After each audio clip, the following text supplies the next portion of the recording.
Hello and welcome. It's Soul Saturday. Hello, everybody. We're back.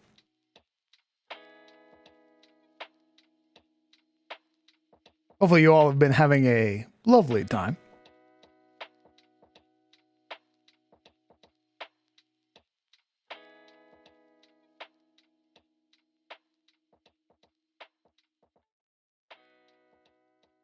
Thank you, Skullthron. Thank you.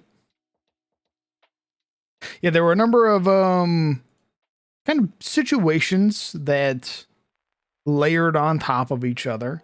We had some delays due to artists getting sick. I had some health complications. I had a kind of like a jaw problem, quote unquote. That's really the only way I can describe it. It made it very hard to talk.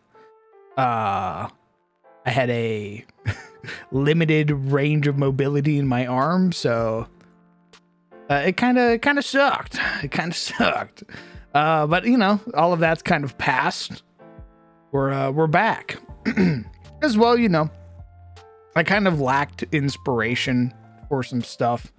And now we've got some inspiration. We just recently, I've recently been playing the new Marathon game that came out from Bungie, and they've got a bunch of like megacorp style or like corporocratic designs that I really like. So we're gonna be taking a lot of inspiration from Marathon and trying to kind of build them into our already existing cyberpunk setting in the form of Ethan. That's the plan. Yes, Skull, that's exactly what happened. Fubar, this is a brainstorming stream. This is like world building. We will be playing tomorrow for episode 10 of the Raven Corps. So if you are keen to watch some games, we are doing that tomorrow.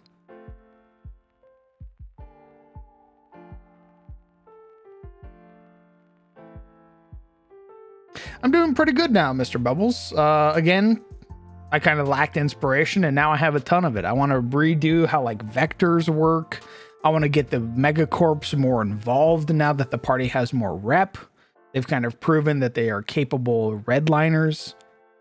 So I want to get all of that stuff kind of more present. So I want to figure out how like vectors work. I want to use more of their NPCs that they have in like the form of like Ayako and Marcus and the like. And I want to kind of expand the cyberpunk feel, the megacorp feel, megacorps fighting megacorps, kind of using redliners as disposable mercenaries to kind of get it and jab at one another. I want to do that.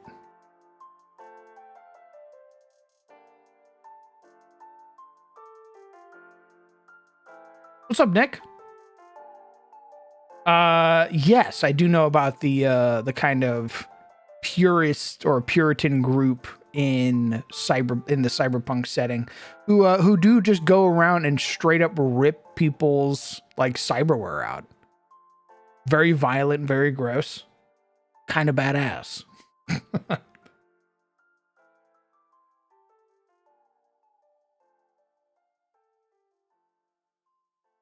As well, I do apologize today. The stream may be a little wonky. So I don't usually like doing this. But I did have a situation arise where my mouse broke last night. I am using a rickety old mouse that I basically had saved. It's not the best. It likes double clicking a lot. So there is a goal for today, and that is to be able to basically afford a new mouse. So generosity is very much appreciated. Yeah, this thing is, I blew dust off of it, unironically. I went into my storage, that I haven't touched. I basically pushed all of my sea bag and like everything out of the way. I'm using a mouse that I used in like 2016. And I just happen to have it saved in in its packaging, basically. Like, it was an old mouse I used. I put it away for a rainy day. Thank God I did. So here we are.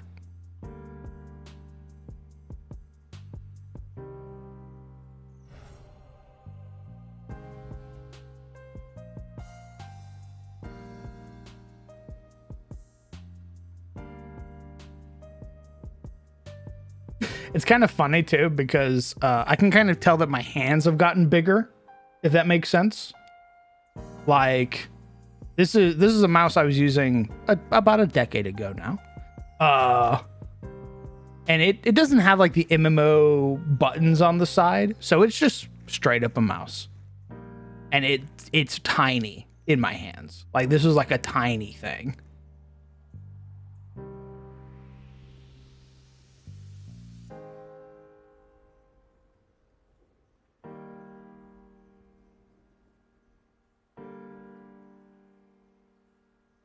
All right. Some recent things that I have done in the absence of everybody. Let's see. What have I done recently that wasn't really straight? I made the symbol for our newest cell called the Viper Fangs. They're based off of the tiger claws from Cyberpunk. Very bright neon designs.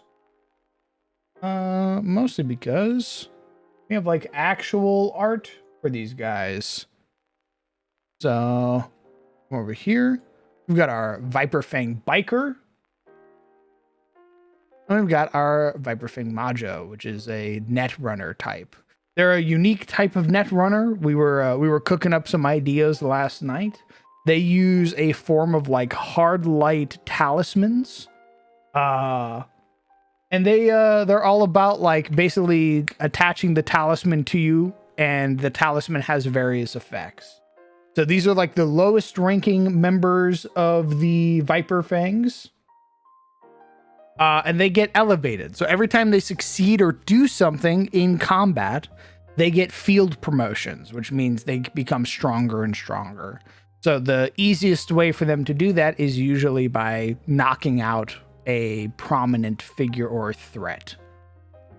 The main theme for them, again, is that they're a biker gang. They are oriented around bikes, kind of speed, cyberware, a lot of like fast movement, very quick, kind of zippy kind of fighting. All of them are equipped with a kind of sharpened like nano blade, usually in the form of a katana. And they all use smart weapons. So they all have like a smart link augment that allows them to use smart weapons. So they don't really have to aim while riding on their bikes or while fighting people in like alleyways and stuff. The main reason is for while they're riding bikes. So here's the Majo.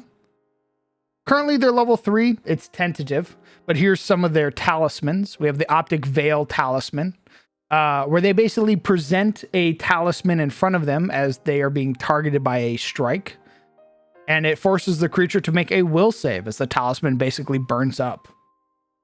And they, on a success, they just become concealed to the creature that attempted to hit them. On a failure from the creature, they become undetected. On a crit failure, they basically become undetected for a whole minute. So they present this talisman. It burns up when they are the source of a strike. And they start moving around the battlefield. They're very evasive. They've also got a lot of kind of more dangerous talismans on them. They have limited uses. They're not like quick hacks, where quick hacks are based on a RAM system. Instead, these are based on the number of talismans that they possess on their person for every encounter. So they possess a cyberware, called the Nano Omamori, which allows them to make talismans, but they can only make them after an encounter has happened. So they have two disarming talismans, 3 crippling talismans, and 3 optic veil talismans. But their big damaging ones are like 2 actions, and they can do that repeatedly. They basically keep these big damaging talismans on them. Can players craft talismans? They would need a specific piece of cyberware to be able to craft it.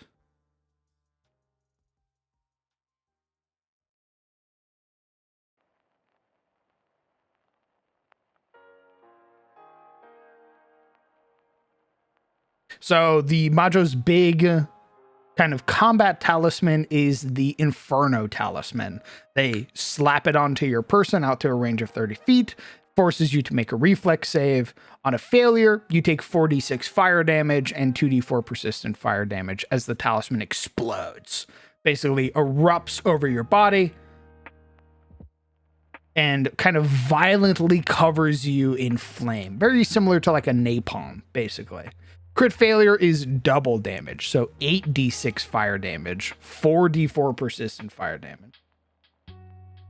The other thing with the talismans compared to quick hacks is talismans on success and failure can be removed by your allies. So if a talisman is slapped onto somebody like Joji, Pav can use an interact action to remove the talisman from Joji, basically nullifying the effect. So if something were to last for a minute or a round, Pav could walk over, rip it off before Joji really suffers any major detriments from the talisman. But again, it's all action consolidate. It's all action kind of economy. Where's Crowned? I'm right here, brother. What's up? What's up, man? Howdy.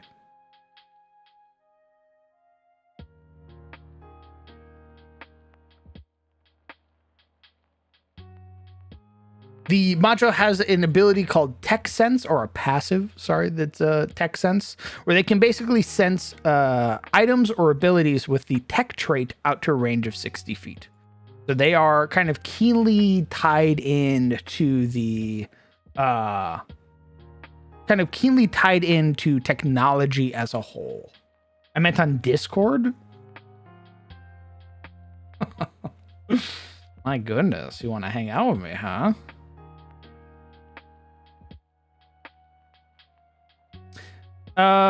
It should, Mr. Ruffian. Although it's been kind of weird, or has been weird for a while, I should say.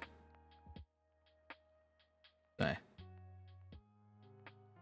What's up? What's good, brother? Not much, man. Are you okay? No, my back hurts. Hey, we were talking about that the other night. Yeah.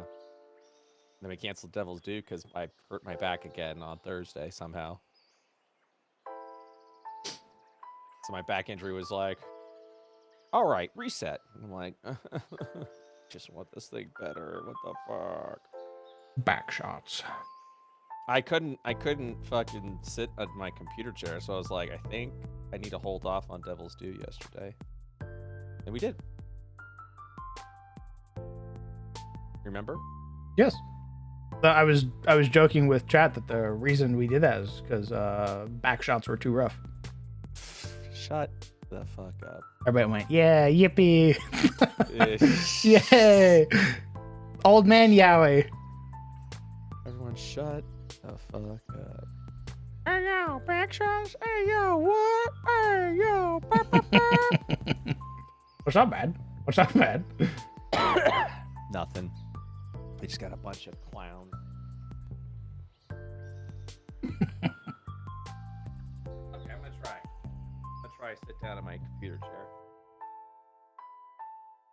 You're gonna see it first. A live exclusive. Oh goodness. Can he sit on his computer chair?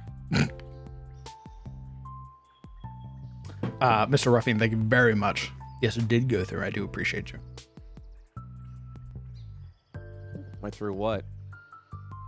So the other part of this stream is I kind of need a little help.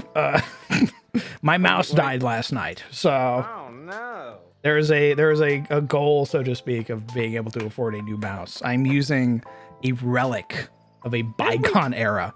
Didn't we fucking buy you a new mouse last year? Yeah, man. And it kind of fucking sucks because that mouse.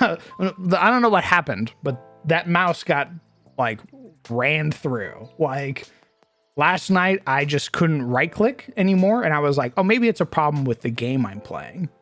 And then as I exit out of the game, I do a full computer restart. I unplug, like replug. I fully update the BIOS on my ICU. Nothing works.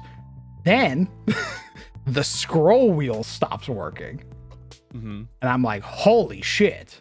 Okay. Unplug it completely.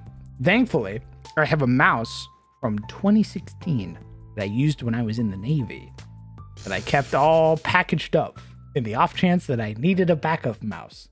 So I had to blow literal dust off the thing I am currently using, and it's tiny as fuck. It's an itty bitty mouse. That's what we're doing today. Along with, using the new inspiration from the new Marathon game for more Megacorp stuff. Yes.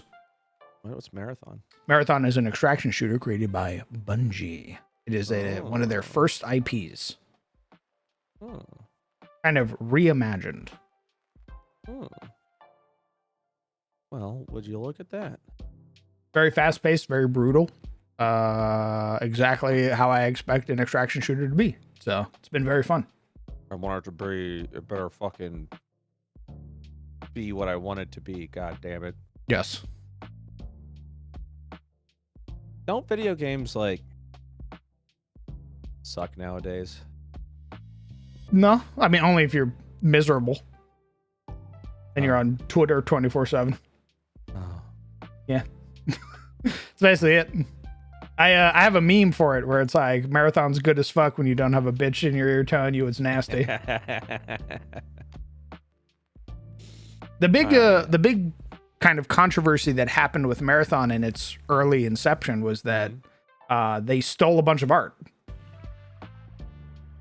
Wait, huh?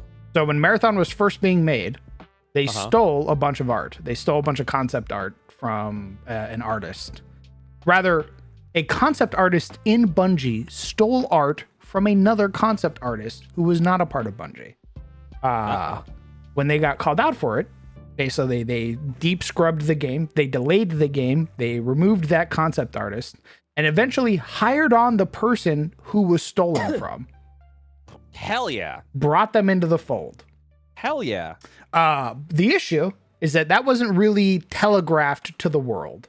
So a lot of the hate right now is that they're like, oh, but Bungie stole art. And the artist has come out and been like, hey guys, I'm actually working with them now and shit's great. So shut the fuck up. I am as happy as a goddamn clam. Dude. One of these days, I'm going to say something. It's going to get me canceled and I'm going to be like, I don't fucking care. Scorched earth. Here we go. Dude, the internet needs to collectively calm the fuck down. I'm so tired of this. Like, guys, we got to rally. Like, rally for what? Like, for what? For this injustice that's happening. Like, this injustice that you fucking made up. Can you shut the fuck up? It was the same for, what was with Smiley Friends. The fact that they came out and were like, oh yeah, we're done. We're not going to continue. And then people were upset. And then to sort of like rationalize their upsetness, they started being things like, well, what about all the people that were working on the show? You can't just do that. And you're like, oh my God, can you stop making up a fucking victim so that you can feel better about being upset that your favorite show is fucking leaving? Like, Jesus fucking Christ. I'm happy that they ended it instead of doing like 25 seasons of The Simpsons. But these fucking fucking kids. I'm gonna say it because we've arrived. You can't fucking fabricate their feelings in a productive form, and so they just go, well, we gotta find a victim for this so that way they have to come back, so I don't feel upset that my show. You can't be just sad that your favorite show's leaving. You have to find a reason. I have to get violent about it. Yeah, it's so fucking stupid. And then there was another one where like a YouTuber let go of a bunch of artists, and people were like, "This is bullshit. Why would he?" It's like, because obviously this YouTuber can't afford to pay him anymore. Oh, I don't yeah. know what. Yeah, he's like, we're not making money, and it's kind of fucked for me to keep these people on, and I can't pay them. Yeah, I can't pay them and afford to live. Yeah, exactly. I don't know. It's just a very interesting mentality people have adapted to. There's been something recently as well where people kind of want things to fail for some reason. With like no real benefit to themselves, they just want to see shit fail.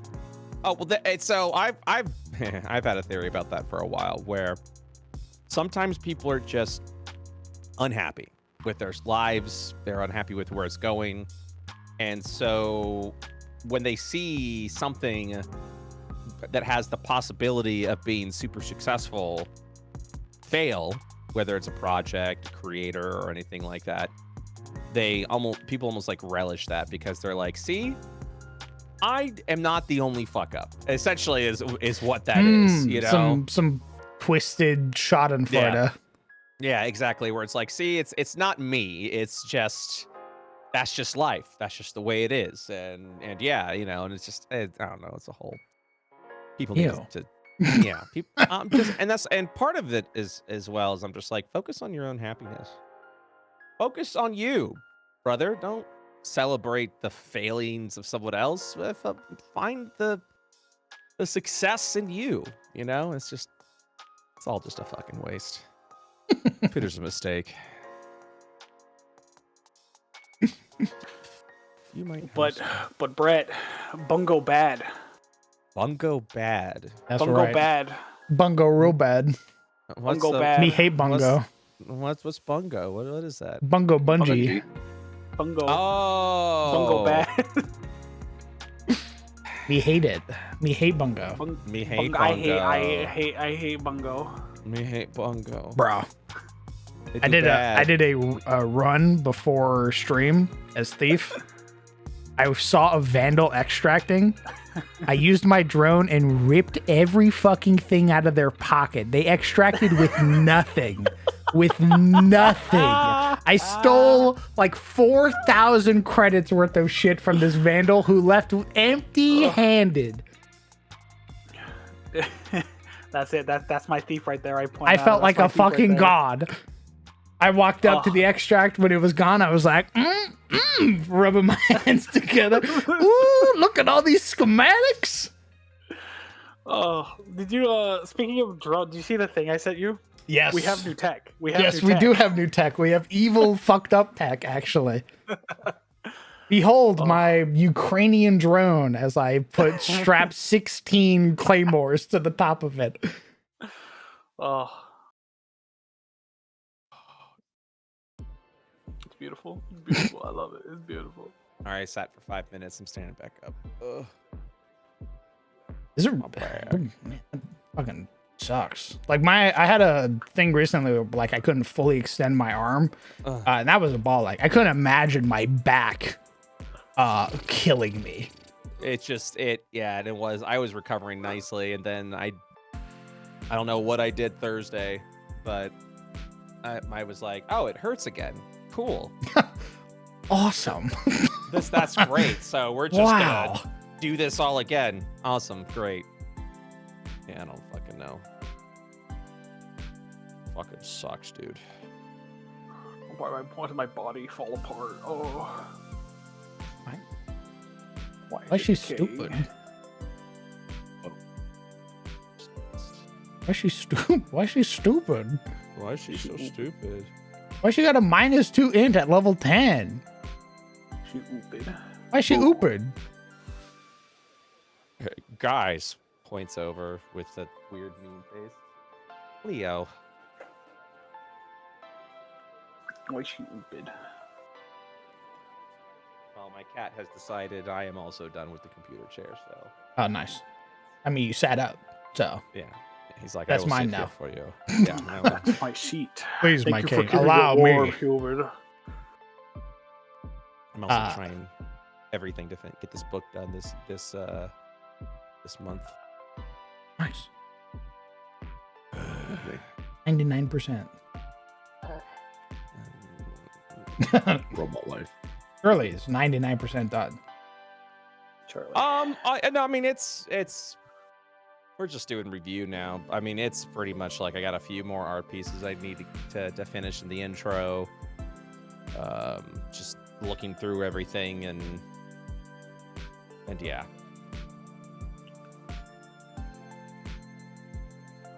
Potions of healing.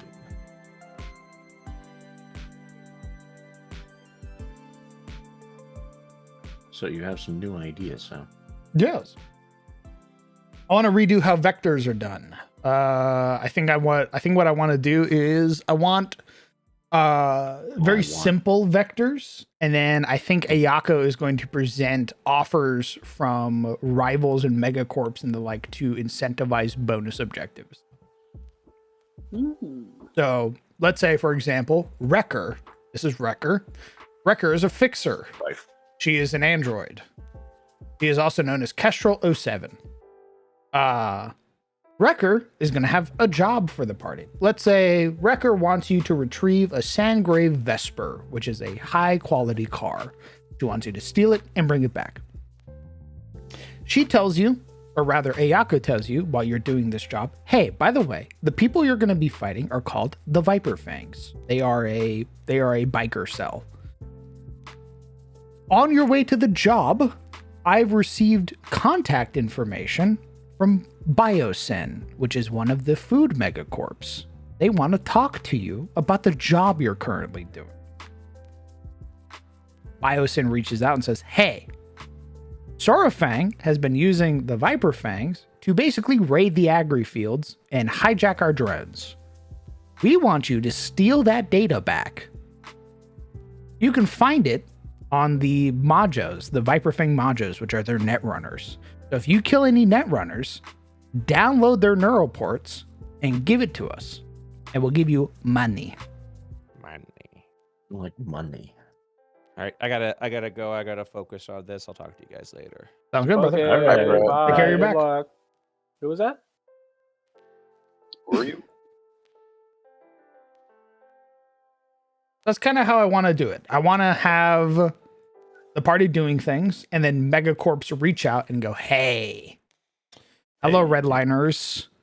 We want to pay you money to do something kind of dangerous.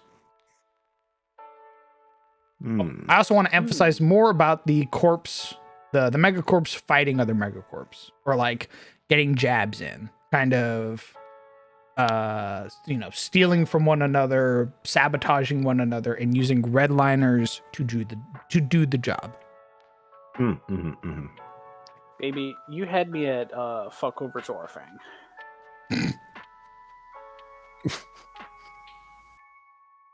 Sai has only one character trait. Yeah, I mean, hey, look, I got, hey, look, man, Hey. kill Sorfang, destroy Sorfang. It's okay. It's okay. It's not just that now. There's other things he wants to destroy. Go on. Ramses. Like. Ramses. He wants to gut him like a pig. I'm sorry, he wants to. Oh, Ramses? Yeah, he wants to gut But you Ramses like a You pig. just took this job for Ramses. Okay. Doesn't mean he doesn't hate him still. I mean, I hate him too. He's an asshole, but like, I'm not gonna gut him if he's banging me. That's the difference between Pav and Dager. Murder. He's willing to bite the hand that feeds, even if it bites back. Kinky. So, thoughts about kind of changing up how vectors work?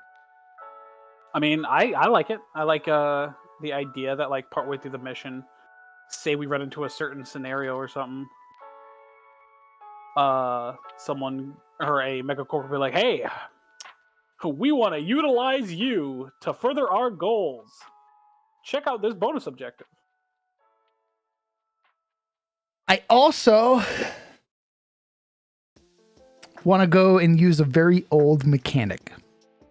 Oh yeah. I want to reintroduce a very old mechanic to Gee. How old Yeah. we talking? How old we talking? to kind of re-incentivize the party. Wow, DM. What mechanic could that be? I want to reintroduce money equals EXP. In the first edition of Dungeons and Dragons, and for many of the editions that followed after, up until a certain point, gold equaled 1 EXP. 1 gold was 1 EXP. If you found 5,000 gold, that was 5,000 EXP. The conundrum in older editions of D&D was getting that money back, because you had to get the money to a safe location, aka your town that you were from. So that meant trekking through the wilderness. Now, of course, we don't really have that conundrum here in a cyberpunk corporocratic death world where everything's kind of uploaded to your neuroport. So getting the money back's not the issue. Instead, I kind of like the idea of the party paying for their level up. Okay, so like we buy our next level. Yes. Okay, question. Because I know this made me think of something that I know you'll want to do because you've done it before and mentioned it before. Is it the party buys the level up or players individually buy a level up? Ooh, a little level disparity? Because I know you like that. That's why I had to ask.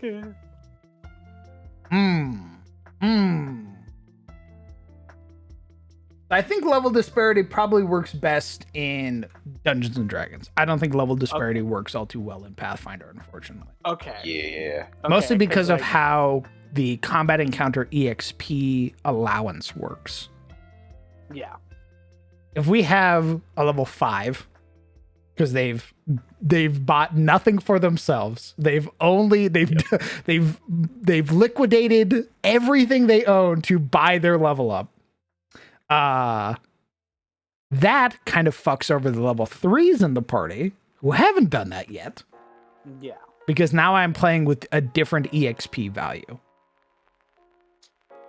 So it'll be a party incentive. I don't think we should punish people who actually buy the items that DM wants to make by giving rewards to the guy who hoards all their money. So I think it I needs get to be that. a party investment. Yeah. All right. Because like, I know you've before in previous games, you've talked about the interest in like level disparity between parties. Not Yeah, necessarily a bad idea. that is unfortunately a thing of a bygone era. It's Fair only enough. really something we could do in like D&D, where I could go, party, you have a level 5 Death Knight with you, and you guys are level 2. Party goes, oh my god, why? I go, because he's gonna help you with your new quest. I like the idea in theory. It sounds like an interesting idea. I also want to present kind of multiple vectors is the thing as well. Because I want to incentivize the party to look at these jobs, less about like, or more on the emphasis like, this is going to progress us towards leveling up. Yeah. And I feel like it also kind of plays into the mercenary mentality where it's like, hey, you need money to be a good merc, to basically buy your equipment, to earn renown, rep, all that stuff. So Yeah. I want to show that in the world by the party being able to buy their level ups. I haven't settled on a value yet. Mostly because jobs are I kind of improvise the reward. So I think going forward today, I'm gonna try and figure out how vectors actually work, their base payout, and then kind of play that with the party in mind. Okay.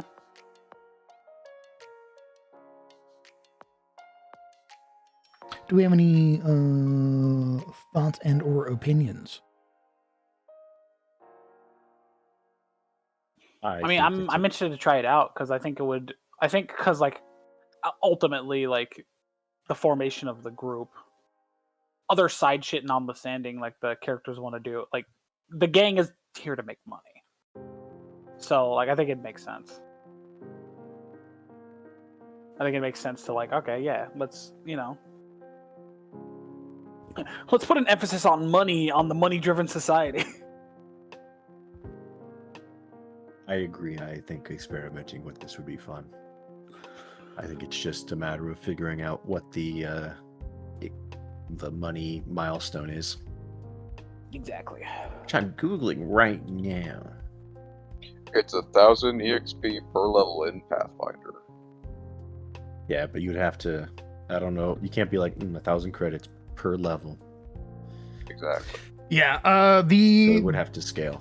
The first thing that came to mind was kind of playing around how the vectors work, where going forward, it's like, hey, from level 3 onwards, the amount of money that you get, 10 credits equals 1 EXP. Interesting. Oh yeah, because if you're using a gold standard, 10 credits is 1 gold. I look at Judas. He said the thing.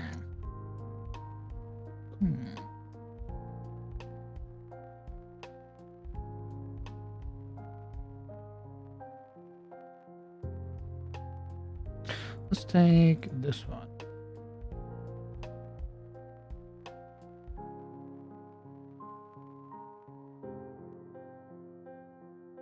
The EXP.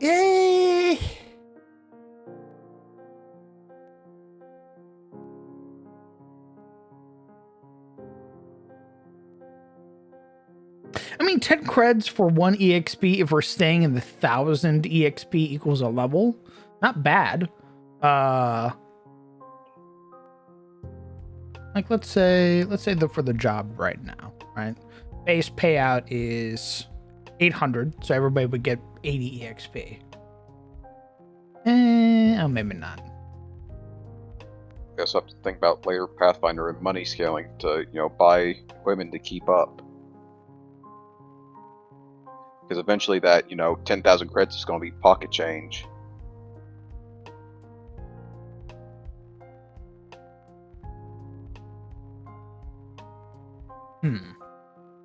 We should establish first, do we want it to be total value, aka everything you own on your person counts towards your money value, or do we want it specifically to be job payout money is what equals your level up? And I think it's currency you find during the job. I think it's creds on hand. I think you have to burn money to level up. So you're either burning money to buy equipment or you're burning money to level up. Hear me out. That's what my assumption. I thought we were buying levels, not like, oh, Hear me you out. make this much money and you level up. I when I hear that, I think my first thought is like, okay, the money equals level up, my first thought is not necessarily, okay, not just like money, but also like the value of your quote unquote your assets. Because like a mercenary isn't just their money, they're also their equipment, their tools, their whatever they use for the job. So like obviously a higher kitted up mercenary is going to be quote unquote a higher level. At least that's how I can see it, how I think about it. If you get what I mean.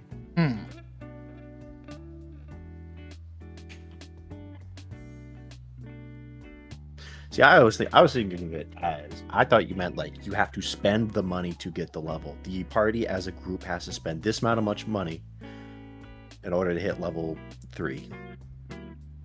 So it doesn't really matter if you get it from jobs or from just killing enough scabs and looting their shit. You know, you need this much money. And you're either spending it on equipment or you're spending it on essentially like training courses or investing in like the base, right? Okay. Yeah, I think that's good. Being like, do I want to get mantis arms or mantis blades, or do I want to put that money towards my next level? Right. I could go into level 4, but I will have no equipment going into level 4. Be like, I haven't bought anything for my level 4, so I'm statistically weaker at level 4. Alternatively, maybe that's the cut that Marcus is taking, and eventually Marcus builds up enough cash. Oh, interesting. Maybe that's why because like, I guess you could see investing in like the base and like our corporation as a sort of leveling up. Yeah. Send us out with better, because it quote unquote it sends us out with better quote unquote like, I guess, corporate assets that we use on the mission. Yeah. But that would be if you want to take the option out of the player's hands and just be like, okay, you've done this amount of money's worth of jobs, right? And so now you can level up. Basically, money equals XP. Which, I mean, there's still options. It would still incentivize your players to do... It would mostly incentivize your players to do as much like side objectives as possible, because the more side objectives you do, the quicker you level up. Yeah, more XP to level up. I do like it being in the player's hands. Should it be a... Oh, well, no. I could see somebody being like, I don't have to really buy anything, so I'm going to dump my whole paycheck into our next level up. Yeah. Yeah. Because admittedly, I think leveling up is like one of the best feelings. So like wanting to work towards that is good. I think the only problem that might come from it is like, it kind of reminds me of the one short I saw of you when you were playing in Brett's game, how the players want to kill everything and like grind for the next level, if you get what I mean. Sure, but you know, that's kind of curtailed by jobs, right? Where like, this job, Wrecker wants you to go and get the car, but also Wrecker doesn't want you to kill anybody for this job. So if you kill people, she's going to take money out of the job reward. Okay. So figure out how to do it, you know, non-lethal. Figure out how to talk your way out of this mission, basically. And then there are going to be other jobs, very Arachne coded, where it's like, I need you to go kill a rival redliner group. Oh, fuck yeah, bro. There's a redliner group that's been stirring a bunch of bullshit, and they're kind of they're kind of being favored by one megacorp. I need you to go kill them. This job is purely elimination. This also is the game that actively wants to tempt your players into being greedy. You know? Elaborate. Well, this is Night City, this is Ethanox, right? The world should encourage you to chase that paycheck, to get on that rat race if you're like you're getting ahead. You know? So being like a murder hobo and being like, oh, I want to grind out I want to kill as many scavs as possible. I mean, this is a violent city. Honestly, foregoing your morals and like murdering everybody so you can steal their wallets. Yeah, I mean, people do that. I mean, I agree, right? Like, again, it'll be kind of tailored by the job. So, like, yeah, most jobs you're gonna be able to just fucking full sail slaughter, fight everything. Oh, there's a bonus objective boss here, guys. We need that money. Let's push the boss. And then there are gonna be, fixers, just like in Cyberpunk, that are like, hey, if you do this job without killing anybody, I'll give you a bonus. So then it immediately kind of like alters the play style. Now the mission isn't just guns blazing. It's, hey, let's let the talkers actually talk. Let's let the computer people actually hack. Let's let the stealth people kind of sneak around. Yeah. Check. Okay. The only thing that I'm running a blank on right now is how much for the levels? That's a good question. That's what I'm looking at. There's this post from like 2019 about a guy who had the same question for Pathfinder. It's like the highest view that I can find. I'll put it in text chat. So if we wanted to use treasure by level. Yeah. The way that we would do it, at least for right now, is we could use the value of the party's total value and use that as the EXP threshold. So, the party at level 3 to level up to level 4 would need to spend 5,000 credits. Yeah, that's what I'm posting that table, treasure by level, if you want to do it like that. If you want to level up from level 4 to level 5, you need to spend 8,500 credits. 5 to 6 I see what you mean. is 13,000 credits. 6 to 7 is 20,000 credits. So on and so on and so on. Is this per person or? Oh, no, This it's is the total parties. Total part. Yeah, I mean, I think that makes sense. Now, when you say spend, does that include just total assets, not just shoving money into a item to get you your level up? This is the party actively going, DM, I am taking 400 of my current paycheck and putting that towards the level up. I'm using the rest to buy a gun upgrade.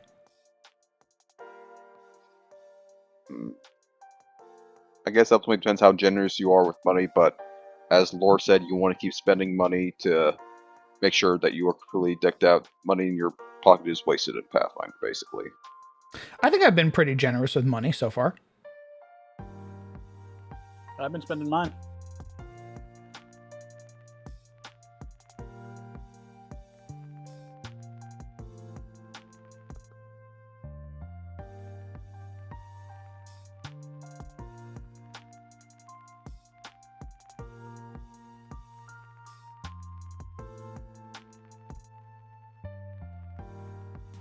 Again, because we're also going to be doing stuff like, I know the party's going to want to loot, or at least this will incentivize the party to loot, to go find those chests that are on the map, to go find the containers, the tool crates, to take, components from the enemies and like sell those.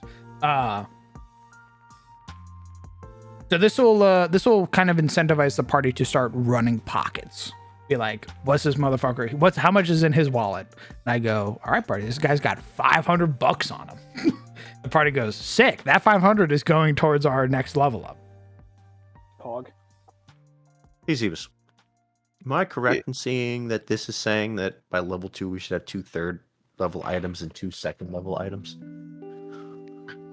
that what that means? The page again. Level 2? Or is that party? So the party should have 2 third level items and 2 second level items. Yes, the party should have 2 third level permanent items and 2 second level permanent items. Okay. Well, I guess that's what you like. Do we have that as a party? Is kind of yes. Like. So that comes in the form of things like your amount. tactical upgrades and stuff. That counts towards your permanent items. Yeah. So But if those we have that, then yes, you've basically been giving us what the game expects you to give us. It sounds like. So those particular like class specific upgrades or character specific upgrades are things that I am putting into the maps. Those are things that the bad guys have that are in their pockets, that are in containers and stuff. Those are less like things that the party has to buy and are more like, hey, if you do this job, there's going to be a character upgrade item in this mission. I see. So for example, custom, let's do cyberware. There's a data shard called the Hemocore interface chip. This is a rebranded magic item that works specifically for healers. It uses battle medicine. So this is a level 3 item that gives you a +1 bonus to your medicine checks, and it has a 2-action activate ability where you temporarily the target you use battle medicine on is temporarily immune to battle medicine for an hour instead of a day. Gotcha. So this would be an upgrade that I would throw in the map, or is on a bad guy or a healer or something like that, or is a reward from a job that I go, this is obviously made for Senna.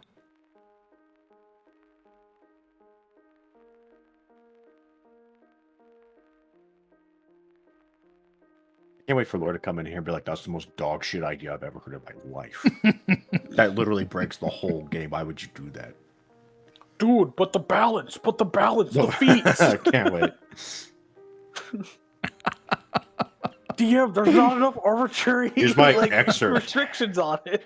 Here's my multiple paragraphs of explanation onto why that's a terrible idea. I prepared it because of the last guy that tried it. And we all point at him in shame every day. Why are we shit talking Laura so much? I don't know. It's just funny because every time, actually, I'm still mad at him after that marathon run. Fuck Laura. damn, bro, that's crazy. Damn. Nah. I was just trying to learn the game, man. What the fuck? Learn better, learn faster. If a person has a feat that already lowers it that much, I build items around my. I basically read my players' character sheets and then I build items around their character sheets. So I know that nobody has, aside from Pav, who has the feat that lets him lower his battle medicine, nobody else does. So this is an item specifically for Senna to use on people who don't have that feat, which is the remaining 80% of the party. I want her to heal me a lot. So I build with the party in mind. I go, What is? party needs hit points. Here's items that give you temp hit points, or bonuses that give you actual HP upgrades. Them vests are pretty cool.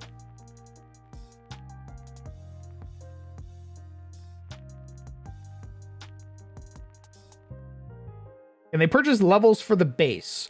So that is what Marcus is doing. Marcus is taking a cut from every job and is using that to upgrade the Nidus.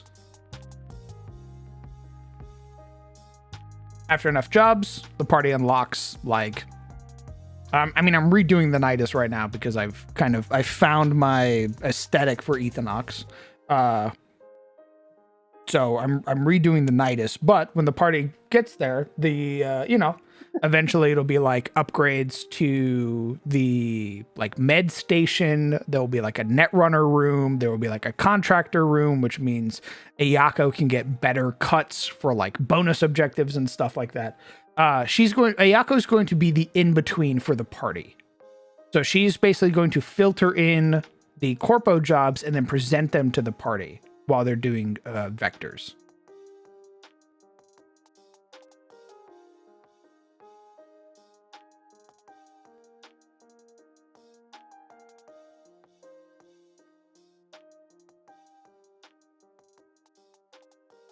What's the app that you're using for your note taking? This is Obsidian. Do you pay for it?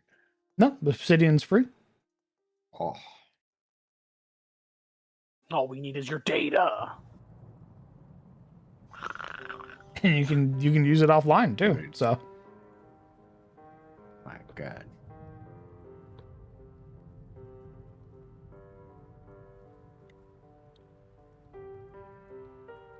just fired at that for no reason. Oh, dipshit.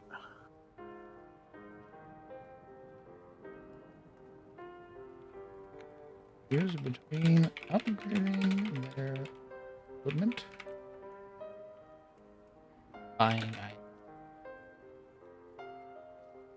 There's someone in the hauler.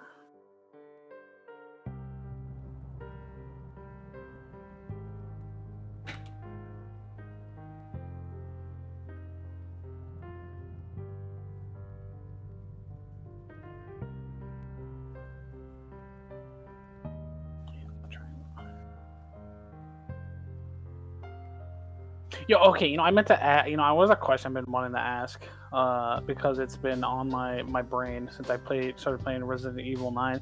Hey, are BOWs a thing in your setting? What's a BOW? Bioorganic weapons. Are there corporations out there that are basically Umbrella and making bioorganic weapons for people to use?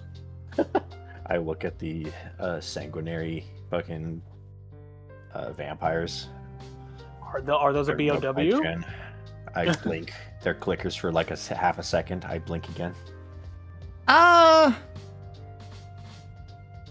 don't have a megacorp that's using the sanguinaries, mostly because the sanguinaries are very like.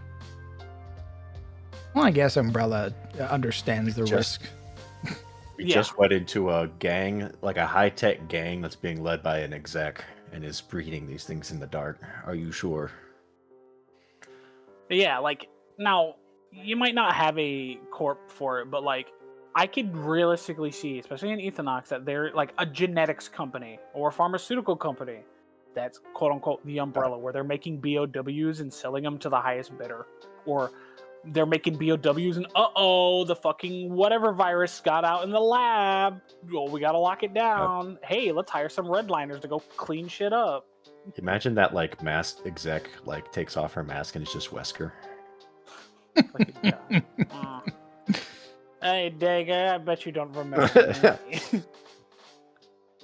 Oh my god, it was the perfect disguise. Wesker, that bastard. 7 minutes. That's just all I can clap. And I can adjust your guys' EXP values, so this already works out perfectly for me on your guys' character sheets. Look at that. Oh, it's beautiful. 7 minutes. Where they at? I'll take that as a maybe, that BOWs are a thing. Yeah, maybe. I mean, I plan on kind of reimagining the megacorps. Again, Marathon has a lot of sauce, so. Dude, oh yeah, it does. Oh my god. I kind of want to play around these new ideas for the megacorps in my head. And again, I want the megacorps to be much more prominent. I want them to kind of reach out to the party more and be like, "Hey, you guys are doing this job. You guys are killing scavs. That's really cool. We need you to plant data on one of their bodies for us that incriminates another corporation. Here's some money. Some fake ass data. Here's some fake ass data. Hey, these guys have worked with a exec from a different corp that we don't like. We want you to download their Neuroport data of all of their interactions with that exec and send it to us. We need you to plant plastics explosives on this truck and detonate it when we tell you. Is that safe? No. That's why we're using you. Fucking pushes in the soft spot on your head. Oh my god.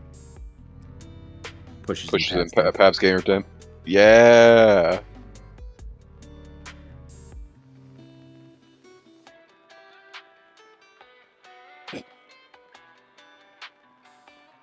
Items can be sold. And this total. However, it can only be credits. Items do not count towards the establishment corp that's fucking trying to get me to do a job while also DDoSing my systems. I can go to Outpost.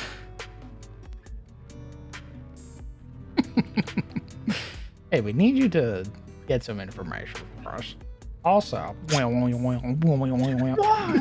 Why? I would have said yes. It's because you're According to disposable. Bob. By the way, down with the man. DDoSes your fucking optics. we get a vector from fucking Mida. He's like, hey, Ravencore, go punch some windows. Like any Windows? Yeah. Yeah. Down with the system, bro. We gotta know you mean it. You are fuel. We are fire. God, Mida's so cool, dude. I mean, I guess. Because, like, I think Mida's cool in a way that, like, I feel like a lot of, like, quote-unquote resistance movements in the Cyberpunk world kind of miss a bit. Like, even Mida, like, even though they're like, oh, we're resistance against the corpos, even they seem evil and fucked up, and I like it. Is there any other information we really need for credits to level? Any other questions, rather? Anything that's kind of sitting in the back of your head? I think I got all what I needed to know about it, like, kind of out of the way. Like, you know, it seems like a fairly simple enough system. So just to review, this is money we need to spend into the Yes. levels. Is this something we do all at once, like we save up and then dump it, or do we pay little by little? I think that's up to you.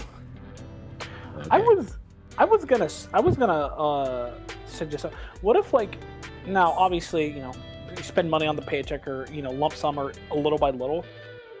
Would there be things that maybe, like, and I know I'd probably just be extra steps to it, but, like, maybe things on missions or maps that, like, contribute to the level up in some way?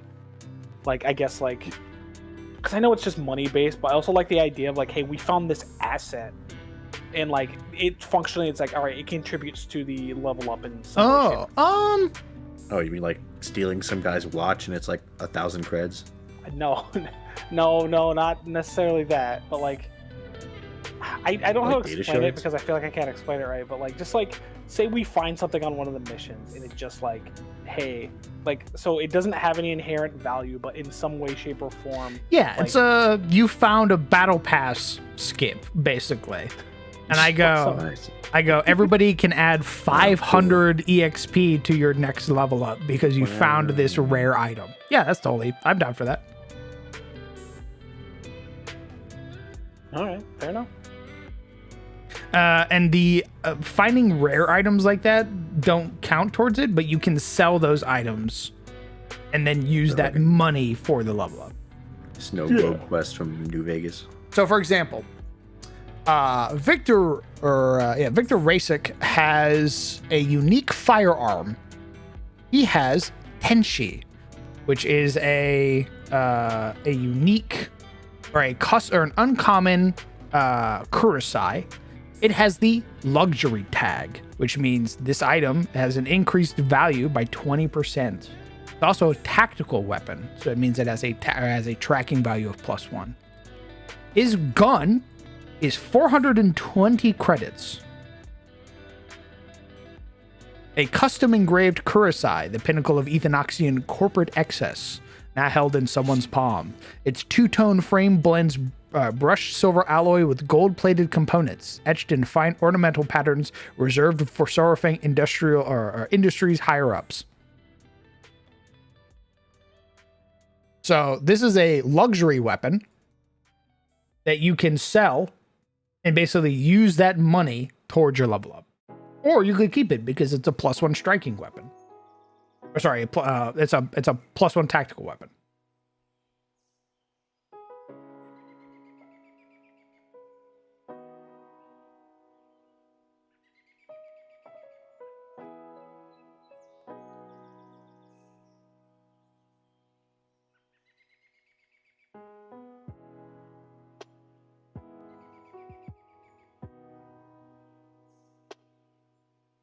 I have a question about leveling. I'm assuming that the 5,000 is the difference between level 3 to 4. Yes.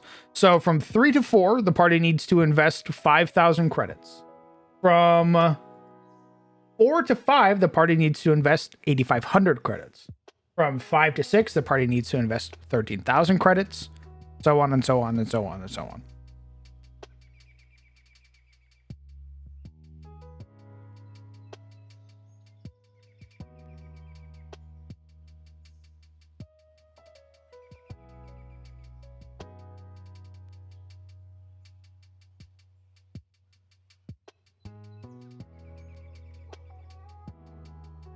The conundrum now is figuring out how much vectors pay out, at least baseline.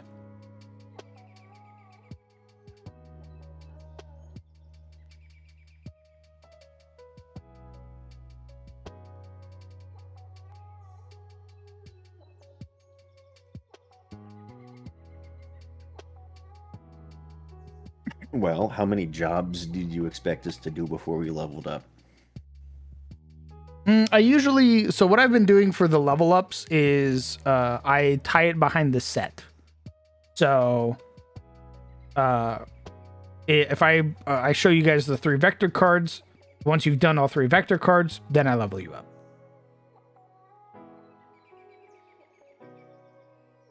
Wait. So you're saying we don't level, like, the reason we haven't leveled up yet is because we haven't done all the optional objectives? No.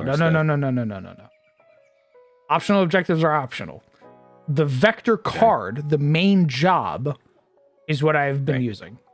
So there were 3 jobs, right? Right. There was the Chrome Lotus, the stacks, and then there was meant to be the Gregor Weldon one. The way I was doing it was that once you have done all 3 of those vectors, I level you up. Okay, so we're expected to level up basically after this vector. No. So though I changed it because the stacks one was taking a long time. And I was like, it's basically 2 jobs at this point. So we're leveling them up at the end of this. If we were doing it now, this would be the first job of 3 if we were going with the old style. So you would have finished this job, and then you would need 2 more jobs, and then I would level you up to 4. Did we already level up? Yeah, we went from 2 to 3. Yeah, brother. Oh, shit.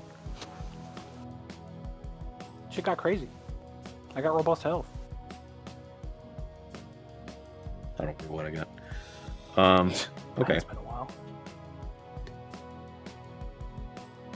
I've gone back and forth with Dager and his class so many times, I don't even remember anymore. So about 3 vectors, basically, for a level up. Yeah, that was the original kind of design. Oh my god, what the fuck? This motherfucker had a fucking gold shield. Holy shit. Nice. Dino. You need to get out of I'm there. scared, now. DM. I'm scared. You The need to ghosts get out are of there scaring me. right now. They're scaring me. I put a full LMG box into him and it didn't destroy the shield. Jesus. I'm scared, DM. I'm scared. Honestly, I think, at least for right now, the super easy answer is that soft lines pay out 250, hard lines pay out 500, black lines pay out 750. It's not that easy because they're going to go up as we level. Yeah, it's figuring out the value of how much those jobs pay as you level up. If we need 8,500 creds to level up from level 3 to level 4, then 3 vectors is 2,800 credits. Divided amongst 5 people, 566 credits per, roughly. So round up, say 570 credits. That's the minimum for 3 vectors we need if we spend all of our money on leveling up.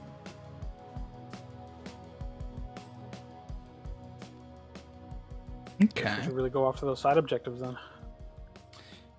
100. Now you take that and you say, okay, well, in Pathfinder, all that money is what's expected in the form of items. So if we're spending 8,500 to level up, and Pathfinder wants us to spend 8,500 in items, you double that.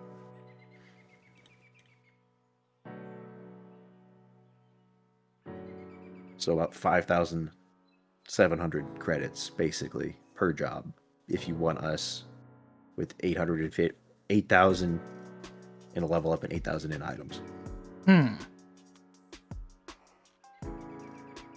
Maybe then bonus objectives are multipliers instead of flat values.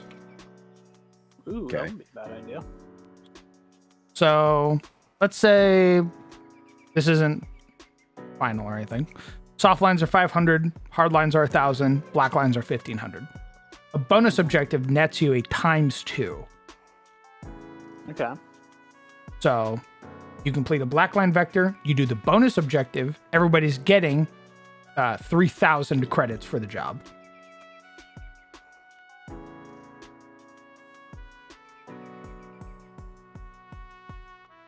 You do a hard line, you do a bonus objective, you get 2,000 for the job.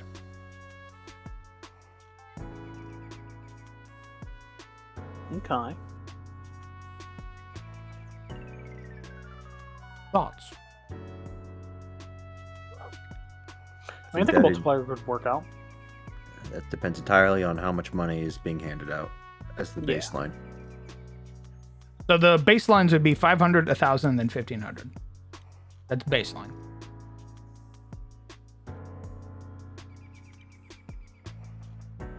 Bonus objective is a ×2 or ×3.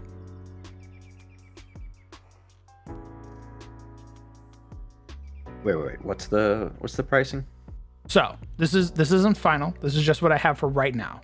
A softline vector would be 500 credits. Softline is like really no combat at all. It's like investigating stuff. Hardline is a combat vector. It's gonna pay out 1,000. Okay. A black line is off the books, 1,500. I might even up it to 2,000. The way the bonus objective would work is that when you complete a bonus objective, you get a multiplier.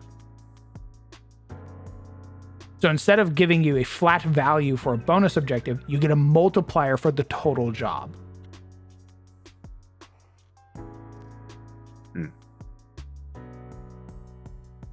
And we could start out simple because I want to do multiple. I want to do multiple bonus objectives in a mission.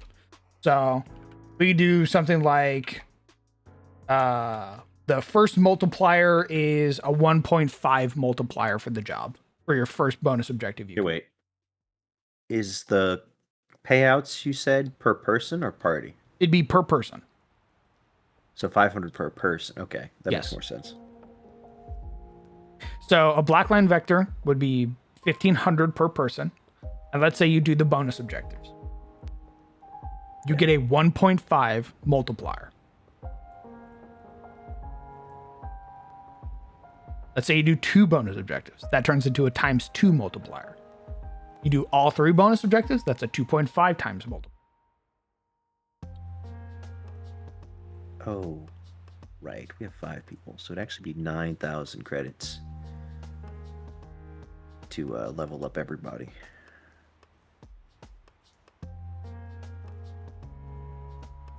That actually makes the math simpler because it'd be 3,000 credits per vector if you want the party to level up in 3 vectors. And that's just for leveling up. One more time. For every additional player, so if you're looking at the table, total value is assuming that there's 4 players by default. We have 5 players. Currency per additional. Correct. So it's 900 gold or 9,000 credits to level up the party. Which means if you want to do it in an average of 3 vectors, that's 3,000.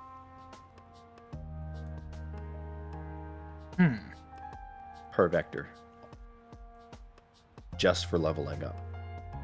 Assuming you want it in 3 levels, or 3 vectors, and not more.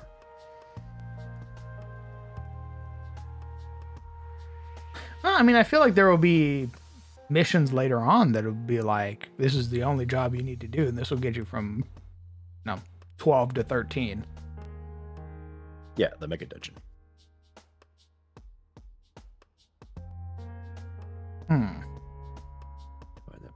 5. So 6. Each individual person needs 600 credits per vector if they want to make any progress towards leveling up or be on track to level up after 3 jobs. 3 standard jobs. Okay. I mean, I think that's pretty good. What we have so far, then. 500, 1,000, 1,500, and every bonus objective gives you a multiplier. So if you do all 3 bonus objectives in a black line, you're walking away with 3,750.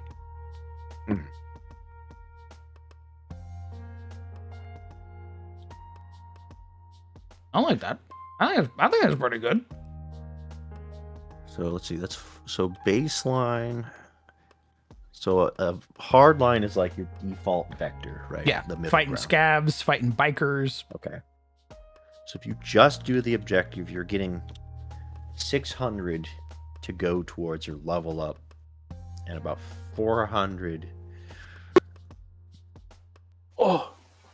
to go to like items if you are maxing out as basically as much if you want to do it in 3 vectors. And then if you do a multiplicative table, that goes up to what, 2,000? Goes up to 2,500. If you do all 3 bonus objectives for a hardline vector, you're walking away with 2,500 each. Let's say you do 1 side objective, because that seems to be the amount of we can do. Okay. You're walking away with 1,500.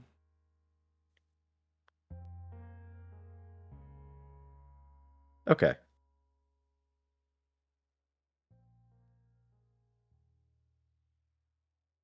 No, I think that checks out. So that means if you do a bonus objective, you are basically walking away with just over, like barely over average, right? 1,200 would be what you would want, ideally, I think, for a vector for if you wanted to split half of it into items and half of it into your level up.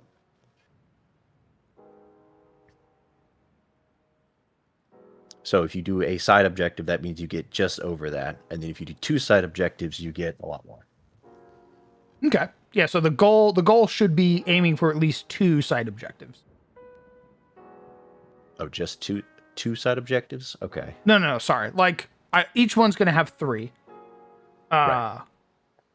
But I could see the party being like, we need to at least get 2 bonus objectives. So that way we're walking away with this, so that way we have even more spending money. Right. Like, I want to walk away with this hardline with 2,000 so I can not only buy myself a bike, but I can also put that money towards my next level. Oh, fucking A. Okay. Yeah, 1 side objective basically gets you the supplies you need and money towards your level up. 2 lets you spend it on items probably outside of Pathfinder or Starfinder. So like hotels and shit, because that's also going to be draining your bank. Okay. Medical shit, for when you get shot. Yeah, buying Via injectors, amount of consumables that we need, because that also increases ammunition, buying guns, buying cyberware, or finding cyberware and selling it. Yeah.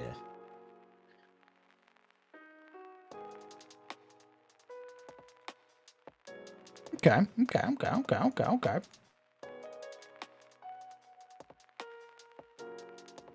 So that'll be... There's next level for doing that. It'll be 50... not... 5,300. Anna, the 5,000 is from level 2 to level 3. We are level 3 and going into level 4. So what we're using is the treasure by level table. So treasure by level, the party should have about 9,000 credits, according to Pathfinder. Now this is for items. We're for now just taking that 1-for-1 into how much credits you would need to level up, since it automatically sort of scales with sort of Pathfinder economy. Yeah.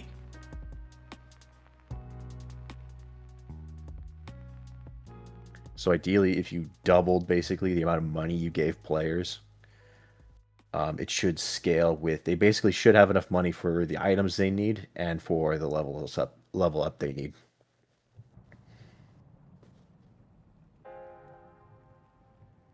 So in this case, from level 3 to level 4, if a party is fully equipped, or as equipped as Pathfinder is expecting you to be, and if you are using money to level up, they need a total of 18,000 credits.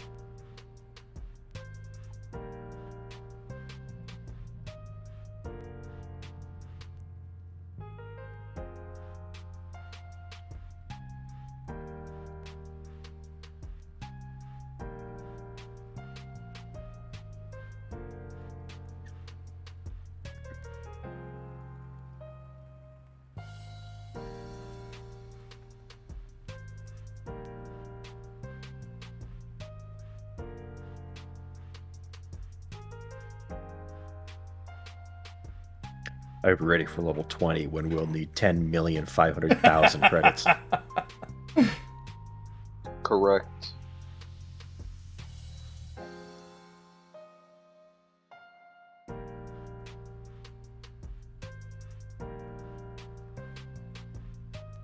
Okay. I think as well, certain vectors are going to have competing objectives, and they'll come with their own reward. So let's say for example the Gregor Weldon job, which is a vector I've shown off before. The Gregor Weldon job has 2 bonus objectives listed by the EPD. There is a conflicting 3rd bonus objective from a outside party. They're going to basically offer you a different payout for the vector with their own multiplier, basically. So you could do the EPD's payout. Like let's say the vector is a hardline vector for Gregor Weldon. The EPD wants you to bring him in dead or alive. That's the main objective, is to just bring him in dead or alive. The bonus objective is to basically not like no damage to nearby structures, meaning no explosive like weapons or anything like that. And they want you to be subtle about it. So they want you to try and handle this in like a enclosed area. So don't fight on the streets, don't fight on the sidewalks. Is the main kind of the bonus objectives. Those are them. A third party reaches out and goes, "Hey, we're going to make this a blackline vector because you need to get Gregor Weldon out of the city. So I'm going to up the pay. It's going to be 1,500 instead of the 1,000 that you're going to get from the EPD. And if you do it, if you get him there out of the city safely, this will count as a ×2 bonus objective." Okay. I mean, that's interesting. I like that. So it still pays basically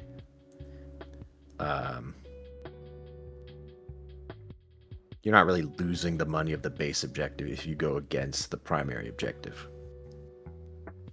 Yeah, I kind of want to incentivize it. Why? Or not incentivize it, but to kind of put the thought out there. It's like, we could do this job, knock this guy out, fight him, whatever, get the easy pay. Or we run the risk of doing this objective for a third party, and whatever other dangers come with it. They're going to elevate it to a blackline vector.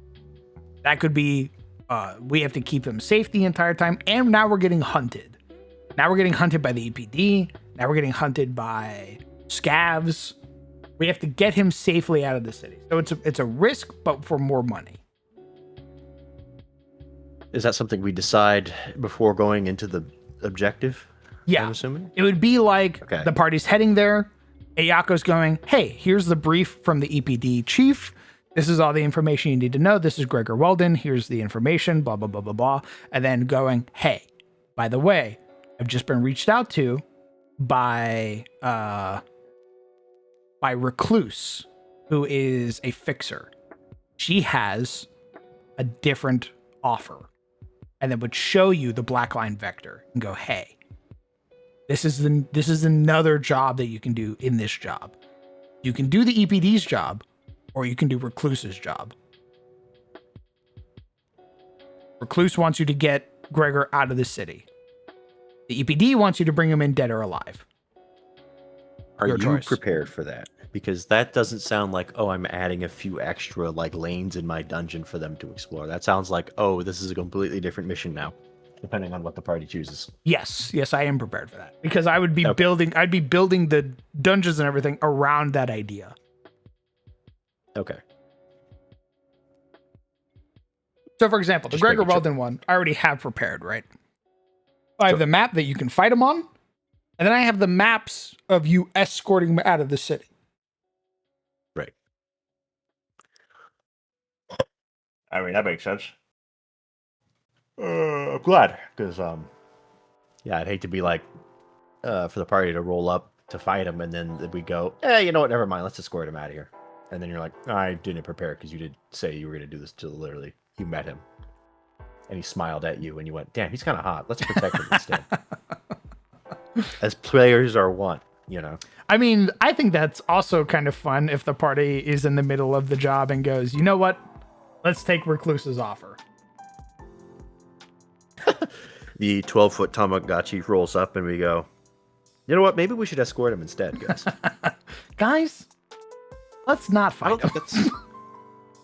I don't think the EPD's paying us enough for this. Fellas.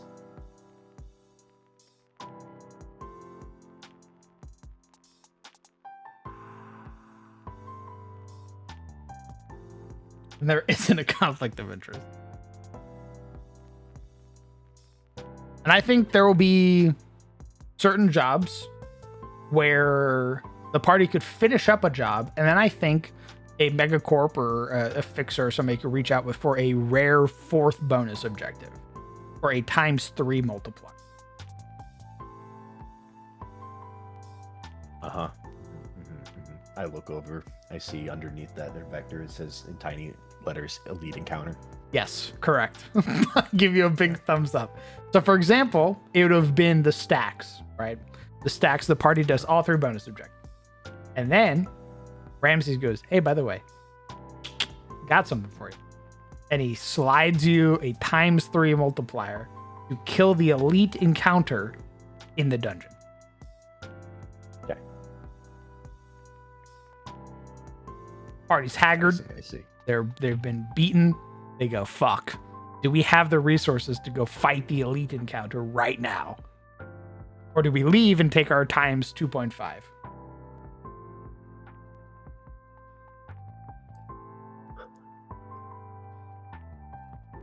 How greedy do we want to be? Pretty greedy, DM.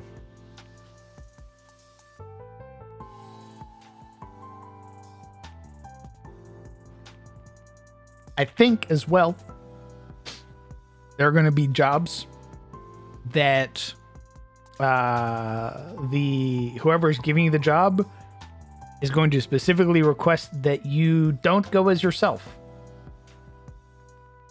What? So, you know how we have Kestrel, Wrecker, we have Ivy, all these other androids, right? Yeah. I initially played around when we were first making the setting around Altered Carbon's kind of sleeving, where your consciousness is what's Oh it's my uploaded God. into a body. Yeah, man. Yes. Yeah, you want me to go play Raider or Vandal? Yes, I give you a big thumbs up. Oh my fucking I God. want you to upload your consciousness to a body for a high Why? lethality job. Why? Yeah, man. I mean, sure, I guess. Where I go, hey, the likelihood that you're gonna die in this mission, very high. Holy shit. I guess my question for Tad is like, why wouldn't we just do that for every mission? Because it would be kind of exclusive for whoever's offering up the job. Okay. So it'd be the person offering the job who goes, hey, I like you, so I'm gonna grant you the ability to use a sleeve. I see. When the DM wants to use his toys. He's like, I know. If I put them in cyber suits, I can kill them as much as I want. And no one could stop me. You go, you walk around the corner and the claymore detonates. Oh, Your shell explodes. for you, my friend, 5 commanders. Oh my goodness! They have gold shields. Oh, They're downloading your data right now. this guy really... Meow. You know what? You really shouldn't watch Seven Nights. You are just that impressionable. I am. My God, my man played for 5 minutes and went, I'm gonna change my entire fucking setting just to be marathon now. No. I have wanted a more concrete answer for how androids and stuff like that work, and kind of more like something like execs would use as well is sleeves. I think. Again, tying it more to Altered Carbon, where it's like your consciousness is downloaded and then uploaded into a new body. Now, my understanding, the Marathon Carbon's copies are basically mass-produced, low-quality kind of things. They're kind of fucked. They look like plastic, which makes sense because you basically throw them out there with the expectation that they're going to explode and the expectation that they might get away with like some junk, you know. Yeah, SIAC basically tells you, hey, you've died a lot. Like, a lot. And that's basically the plan, is you die, you come back, you die again, you come back, and then this time you get out. And that's really cool. But next time you're going to die again. Yeah. And you have no real memories. Like... Yeah, you are cheap and therefore disposable, which means that anything you come out with is almost guaranteed to be worth more than you are. Correct. Everything is a net profit for you. Yeah. Which is why you look like you're made out of styrofoam and you bleed essentially like dish detergent. And yeah, you're not a Warframe. You're a cheap little fucking macroplastic walking around. Yeah, I don't think it'll be... Shoes.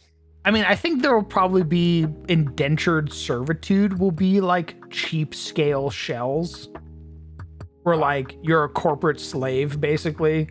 And, you died before your debt was paid. We've sleeved you into a shell that's made out of plastic and nanocarbon.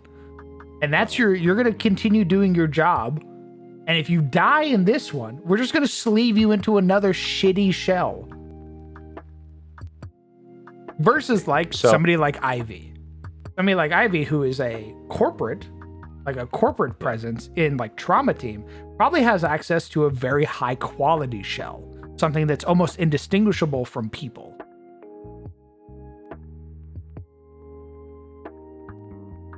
Gotcha. Okay. Just wanted to make that like clarification. Whether all androids in the setting are just garbage, like disposable units. So there'd be a huge difference, right? And that's already going to be shown in the fixers. Wrecker has a very high quality shell. So she's going to look and act very human-esque. Like this is Wrecker, right? She has a very high quality shell. Ivy's the same way, has a very high quality shell. And then you're going to meet kind of like the Rooks, who are indentured corporate slaves, who are low quality shells. They are falling apart actively. They are like the live leaks that happen in the factories is more than likely the Rooks who got caught underneath the crane or the forklift or something like that. They were crushed. Nobody blinks a fucking eye. Poggers. Okay, makes sense. So does that mean, how is the whole like re-sleeving work? Are we talking like, have you seen Alien Earth? No. Okay, so in Alien Earth, it's sort of like the first episodes where they're also like sleeving people into like new android bodies, and in this case, because it's a horror movie, they take like children with like cancer or like children with problems. Basically, they're doomed to die at a young age, and they basically take their consciousness, copy it, put it into a shell. But that first kid is basically dead in the process, right? Like they pretend that, oh, you know, you're still you, but you're basically copying the consciousness and the old body dies. Is that how this works? Or is this like Marathon, where you're like an organic brain somewhere in a jar and you are... Like how do we want Soma or do we want Marathon? Exactly. Yeah. Basically, Soma's a better example, where you're copying people's consciousness, but basically the original person's screwed. Right? It's not really resurrection or what's the Buddhist term? Reincarnation. Yeah, not reincarnation. It's just copy paste, but a new file. Or is it like we're actually taking that human being and we're taking like their brain and putting it into the robot, so it's like it's still them essentially, or soul or whatever, their essence, right? Or are you just a copy, and then eventually I imagine you would become a different person because you are growing separate from your original copy. I kind of like, I mean, it's very dystopian, right? For it to be like just straight up a copy paste. Like, yeah. It is, I mean, it's super fitting for the setting for it to be like, this is Kestrel 07.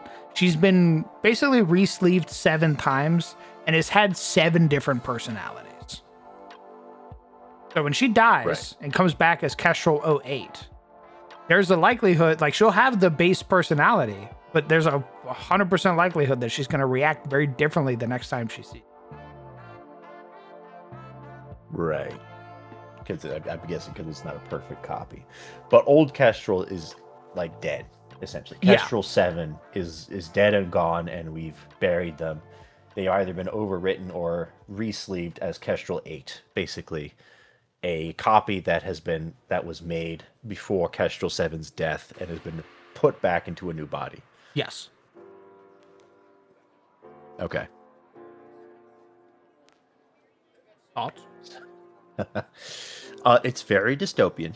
I'm down for it. It does raise a question for me, for Ivy, because we have the matter of a soul-bonded husband. How does that work when you are recopied? So, does that mean that there don't like... I would have to update Ivy's backstory, because it sounds like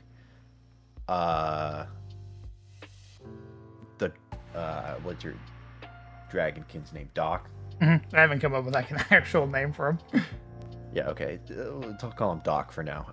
Doc's partner is dead, basically, and this is just like a copy of them walking around, but is not actually bonded to that person, because the fleshy bits, the actual human being, is gone.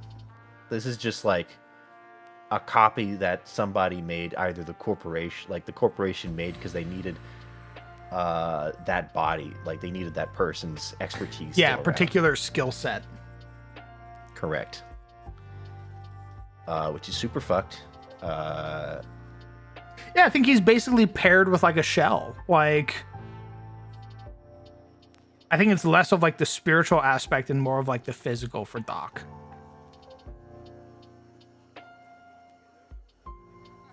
Less about the physical.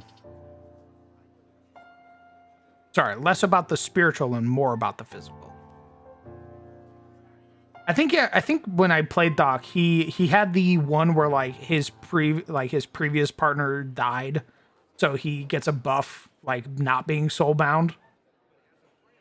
Oh, did you? 'Cause Yeah. you picked me immediately as like a soul bonded partner, so I assumed that. I think that's just like a thing that they get anyway. Okay. Even if you have that buff, I think you can still soul bond people. But yeah, I went with the one where it's like you're mourning, you lost your first soul bonded partner, and like you get a bunch of buffs as a result. So I mean, it works out pretty well for him, where it's like It works out so well. that Ivy fucking died. And now it's less about the spiritual bond, and he's more like trying to like cope with this copy, basically. Gotcha. There could even be where like there was a point during one of the earlier Ivies where like she just straight up was like, no thanks. Just went off to go do her own thing. Wasn't bound to him at all. And then the next time he's like, I'll try again. Oh, he tried to rebond with her at certain points. Yeah, basically trying to like imprint, and then, because she's, could be a different person each time. Maybe it works out, maybe it doesn't. It just so happens that this time it worked out for him.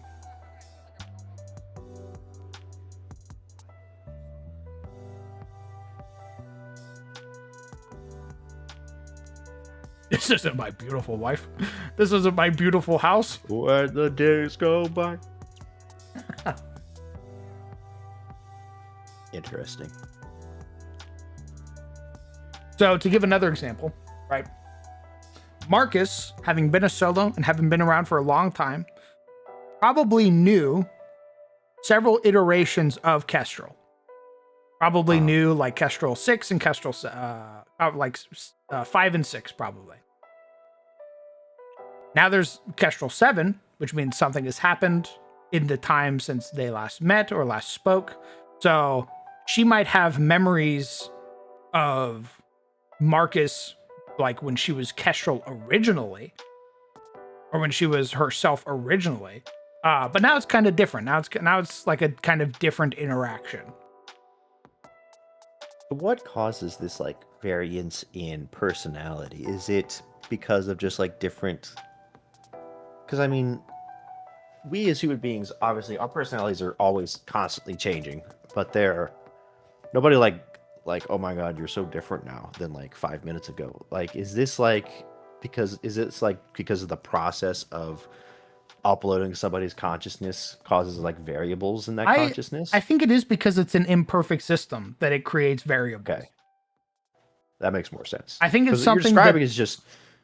I mean, over time, what you're describing is just people's experiencing life. Yes. I think for this, I think it was something that was made kind of at the height or like the apex of like the corporate systems. So they made this thing to like keep execs, to keep like all of the bigwigs, all of the IT people, all of these expertise and skills. And then they just kind of rushed the process. And as a result, now the system isn't perfected. There's like still some hitches. So you get these variables when people are brought back. Yeah, you have the original data. Maybe something slipped in during it. Maybe they're a little bit more cold, a little bit more aloof. Yeah, they're a skill expert. They're incredibly knowledgeable in their field of like not like expertise, but they're kind of an asshole now. And you don't really have an explanation for as to why, just aside from we brought them back and they were different. Okay, I think I have an idea. I think sort of to flesh this out. Teehee flesh, get it? I think the biggest leap, I think there's like something happens in this process where you're transferring like biological matter and like neurons into like metal and electronics that like causes the biggest shifts in personality. You know what I mean? I could totally see it. I could see that because it's not a flesh, like, you know what's even, we can even go a step beyond. This is probably only an issue for like flesh sleeves, basically. Non-flesh sleeves. Explain. So in Altered Carbon, when you are sleeved into a body, it's an actual person's body. It's not yours. It's like basically just a person's body that they have. So it's straight up flesh and blood, not BioWare, not cyberware, or anything like that. It's straight up a person. You could be like what happened in Altered Carbon in the intro scene. A child is sleeved into like an 80-year-old dude. And the corporation's like, sorry, we didn't have any we didn't have any bodies that basically fit your child's psyche. So this is all we had. Good luck. So I could see like higher execs having access to straight up like skin, blood, all that stuff. So they're clones of themselves. Correct. So they're 1 for 1. Yeah. But everything below that, non-execs are getting like the plastic, the nanofiber, the titanium, all that stuff. And as you go lower down to like lesser and lesser quality, you get bigger and bigger variables on like the person that you uploaded. So again, Ivy has a very high quality sleeve. So there are minor variables for her. If she were in like a shitty sleeve or a really low quality sleeve, there'd be bigger variables for her. Gotcha. Now you're saying, this is Altered Carbon sleeves. Is there like other different kinds of sleeves? What do you mean? Like, what are the different... Because you're saying, the execs have, like, basically clones of themselves. Are these metallic clones, or are these, like, actual, like, we grew a human body and stuck your ass in We grew a human body. Okay. We basically took samples of your DNA, regrew you, and cloned your ass, and now there's, like, a new you just waiting to be for consciousness. Think of like Dead Space. Well, what I'm thinking of is Cyberpunk. Because that is what Saburo wants to do with Soul Killer. Were they doing clones? I thought he just wanted to upload his consciousness into his son's body. Correct. His son's body, which was basically his clone. And Soul Killer was supposed to overwrite his son's consciousness and replace it with Saburo. Oh, there you go. That's why his son rebelled. That's perfect. So you basically have your kid, who is also basically your next sleeve, which is super fucked up, and I'm sure it's caused a lot of problems.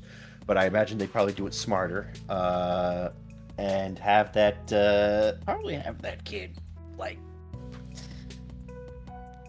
I don't know what the technology requires, but I mean, in an ideal world, they would not have a consciousness until you came along. They're basically like a lobotomite.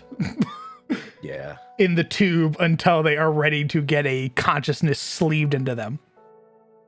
Yeah. Otherwise, you end up with it, assassinating you. Correct. Strangling you in your own penthouse. In your own penthouse after stealing the Soul Killer you wanted to use. Really not the smartest decision, Saburo. Kind of a bad idea in retrospect. In hindsight. So yeah, it'd basically be that, where like execs get clones, they get like vat grown copies of themselves, basically, where they can just upload their consciousness via engrams and stuff like that and just come back out as their perfect selves. But for the rest of us, we get the metal puppets. Understood. Now the higher quality ones, again, you do more closely resemble people. Obviously, Ivy's, like, if you looked at her, you could see that her legs are different, right? They're not human legs. You can see a lot more of them, like more metallic or kind of like nano material that makes her up. But there are some which are more passable. They're still obviously like robots. But you get like the Wrecker, where it's like, yeah, Wrecker looks like a person. Yeah, then, I'd imagine they'd have to look like people for people to basically be able to deal with like the psyche of having a new body, right? Body dysmorphia and stuff like that. I think there's probably very few people whose psyche is so like sociopathic that they could just inhabit like something that isn't human. I smile. Yeah, and that's what corporate slaves basically are, indentured slaves are going through, is you get sleeved into a body that is just straight up a cog. Like, yeah, you look nothing like yourself. You're vaguely humanoid. Yeah. You walk on two legs, have two arms, but you have no face.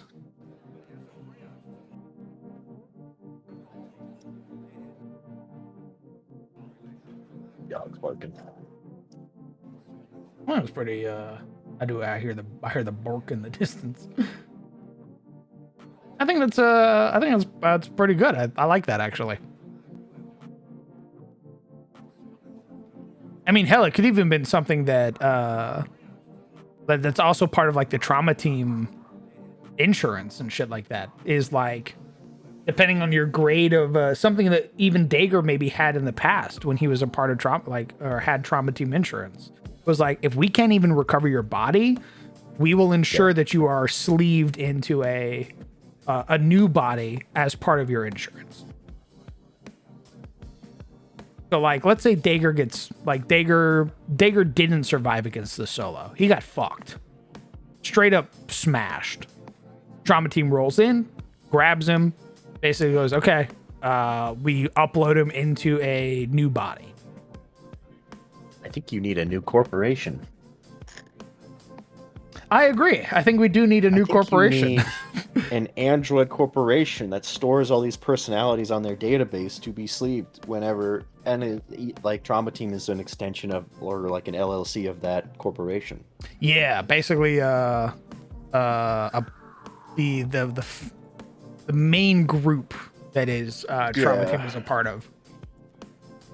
It's like, I mean, unless it's the Nanoforge guys, but because you were saying androids are made. Oh, maybe, yeah. Nanoforges, but maybe Neuro sounds Industries. like something.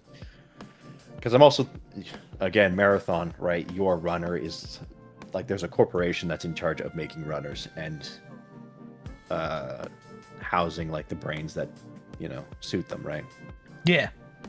Your Oni, or whatever the hell she's called. Yeah, she's the Cyberpunk. AI, but that's right, Cyber Acme.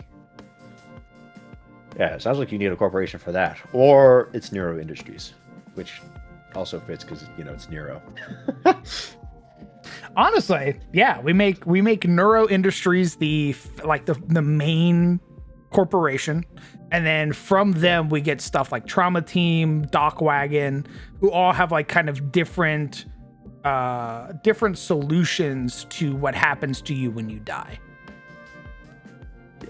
This could be an off branch of Neuro Industries that like specializes specifically in making android bodies. Oh, it's perfect. Yeah, it's like a kind of like a flow chart. Like you have Neuro Industries, you have this new corp, you have Trauma Team, Dock Wagon, da da da da da da da. Yeah, so it'd be like a sub. I don't know what you call that. Neuro Industries would be the parent corporation. You know? Kind of like how the Neuro Industries is the Hasbro to this to WotC. Correct.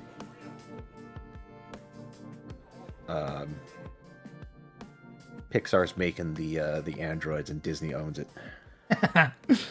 Then they start editing, making copies of workers and uploading multiple copies at the same time. I imagine that is probably happening somewhere. It's probably technically illegal, but it happens like pretty often. There are probably instances where it's an accident, where a copy gets uploaded like several times, and there are 3, you know, John 05s walking around, and they go, "Oh shit." Well, do your job. I would say there's probably like a mental breakdown if like multiple copies meet each other. You don't want Johns meeting with Johns. right? The mind can't handle having yourself Oh, walking yeah. around. So they ostensibly and for like legally and ostensibly, there are no copies of people walking around. Like, oh, we assure you that would never happen, right? On purpose, wink, wink. And they quietly may, have like 2 or 3 different versions of the same person at different corporations. Because, like, what's the chances, right? Correct. Yeah, we're gonna sell. Hey, you like how corporations sell your data today? Imagine in the future I sold a copy of you to work in some fucking mill. Yeah. The likelihood you're ever gonna meet that clone or that copy of you, basically 0. But it's out there. Yeah, I think the biggest jump in like personality is going to be from going from flesh to machine. And then after those like additions, you sort of experience minor changes with new updates or with being sleeved into a new robotic machine. Like the jump switch from robotics to robotics isn't negligible, but it's more minor than like going from your human brain from the first, your original addition to your first copy. One more time. So like the mental changes, the jump in personality is going to be biggest from your biological version to your metal version, your new copy. Yeah. So when you first become an android, that's going to be the biggest shock to your system. And that's going to have the biggest impact on who you are as a person, like your personality, as your neurons are replaced with motherboards, and your body is now metal, right? Your brain's chemistry is not 1 for 1. But from whatever Ivy's name was in the past, from Susan to Ivy is a huge jump in like personalities. But from like Ivy 1 to Ivy 2, or I think actually had it as Keter. So Keter 1 to Keter 2, you're going to experience minor fluctuations, but nothing as serious as like flesh. The first metal. one. Yeah. Yeah, I fuck with that. Yeah.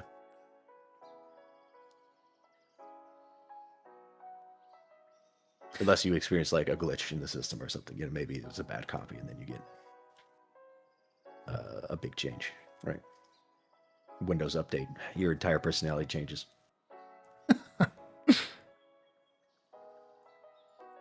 I think for